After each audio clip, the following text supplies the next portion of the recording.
you might be bitter if you use phrases like, I'm just protecting myself and I'll never go there again. No one will ever take advantage of me again. If trusting is hard for you to do. Now you might be afraid and you might just be fearful, but there might be a little root of bitterness. I heard T.D. Jakes say this the other day. I thought it was so good. When you ask for a tree, God doesn't bring a tree to your house. He doesn't back the semi up and drop the tree. You know what he does? He brings you an acorn, a seed. That's what God does. And sometimes bitterness can come like that. It doesn't come full blown. It comes like in little seed forms. And it finds soil to get in and attach itself to. If you have become, and this is like a self-eval thing for you, if you have become abrasive, sharp, and not pleasant to be around, and you're so guarded to the point of selfishness, you may be bitter. You can't get along with people. You find it easier to be alone than run the risk of being in relationships. Maybe there's a root of bitterness. You know, bitterness maybe won't always act out real angrily or verbally or vocally or loudly being bitter.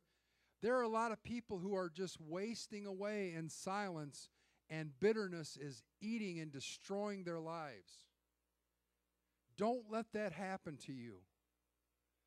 Wherever you're at in life right now, I don't care if you're 8, 12, 10, 40, 50, 60, wherever you're at in life right now, decide today, make the decision right today, right now, that you are going to move forward in life and not backwards. Decide today that if there's been any bitterness in your life, you are going to get rid of it, making bitter better. Bitterness starts out subtly, and it can overtake you and affect every area of your life. That's what Hebrews said. It says, be careful that a little seed of bitterness does not take root, and by that, how many of you have ever had problems with tree roots before? Because tree roots, when they grow, they spread and they search for water and they search for nutrients. And they don't always, like a perfect scenario would be to go down in the ground where they would not cause any problems. Bitterness loves to send roots out all over the place, or if you're from Missouri, roots, all over the place,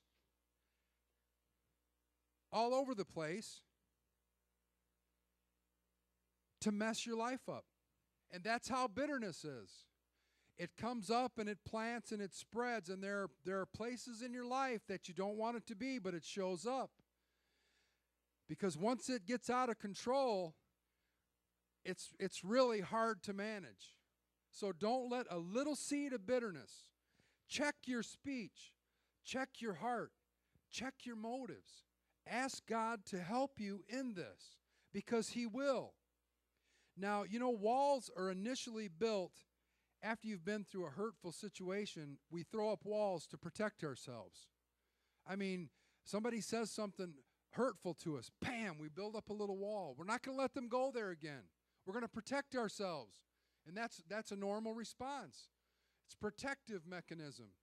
And we throw up another wall when another offense happens or something, an abuse happens against us or a misuse. And we throw up a wall, and before we know it, we're looking all around for an exit, and we're surrounded by walls.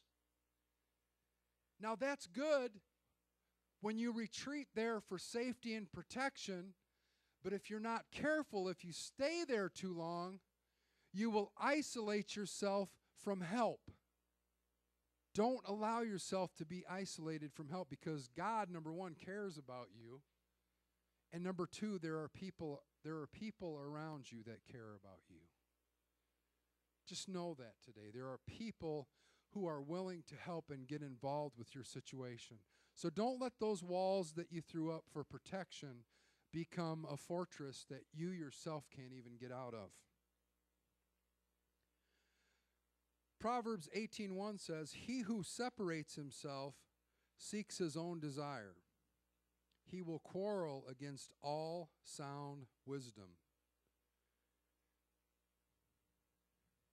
It's okay to take time to get over it. How many of you ever we just wanted to escape, or you have escaped and you've moved and relocated yourself, maybe not geographically, but in your mind or in your heart.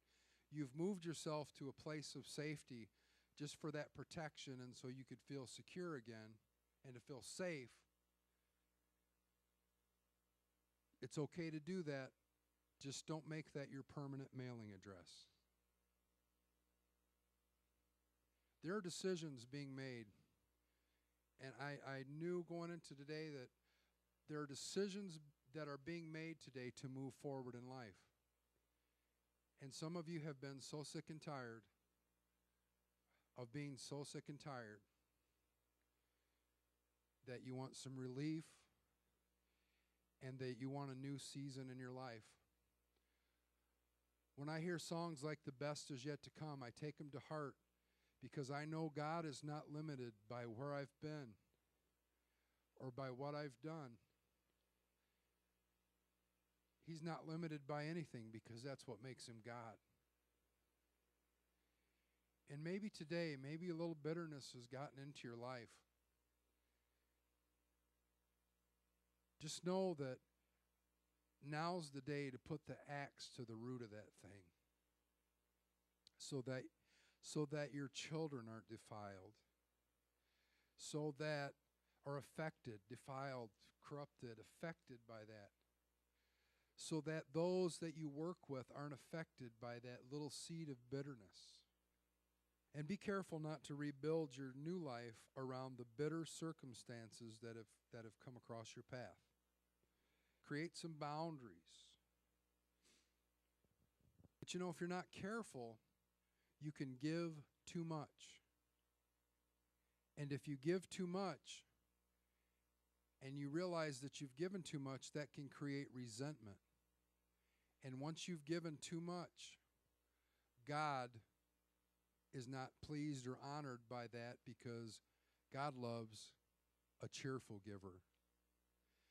God doesn't love someone that gives because it's the duty and the law to do that. God loves a cheerful giver. But you have to create boundaries in your relationships and in your life in general, because you can't overextend yourself, because when you overextend yourself, you can lose your ability to give freely.